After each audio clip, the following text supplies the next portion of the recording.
கலைஞர் ஸ்டாலினை முன்னிறுத்திய காலம் முதல் தற்பொழுது இன்பநிதி கலைஞர் டிவியில் பணிக்கு சேர்ந்த காலம் வரை திமுக மீது வைக்கப்படும் தொடர்ச்சியான விமர்சனம் வாரிசு அரசியல். நான் சரியாக படிக்காததால் துணை முதல்வர் ஆகிவிட்டேன், என்னுடைய மாமா நன்கு படித்ததால் மருத்துவர் ஆகிவிட்டார் என திமுகவில் நிலவும் வாரிசு அரசியலை உதயநிதி தூக்கிப்பிடித்து பேசியிருப்பது சர்ச்சையை கிளப்பியுள்ளது. உங்களுக்கு இந்த கவுன்சிலை பொறுத்த வரைக்கும் உங்களுக்கு அவர் தலைவர், பல பேருக்கு தெரியும், சில பேருக்கு தெரியாது.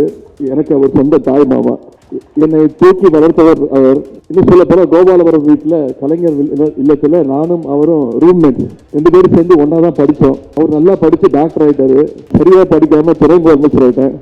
இந்த நிலைமையில நாங்கள் எடுக்கிறதுக்கும் மிக மிக முக்கியமான காரணம் திரு ராஜமூர்த்தி அவர்கள்.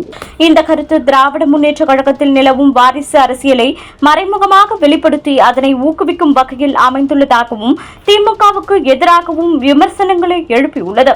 இந்த கூற்று முதலமைச்சர் மு க ஸ்டாலின் மகனும் முன்னாள் முதலமைச்சர் மு கருணாநிதியின் பேரனுமான உதயநிதி அரசியல் அனுபவம் குறைவாக இருந்த போதிலும் விரைவாக உயர் பதவிக்கு உயர்ந்ததை வெளிச்சம் போட்டு காட்டுகிறது. அதிமுகவின் பேச்சாளர் கோவை சத்யன் இதனை திமுகவின் முடிவு என்று விமர்சித்து குடும்ப ஆதிக்கத்தை மக்களாட்சி கோட்பாடுகளுக்கு மேலாக வைப்பதாக குற்றம் சாட்டினார்.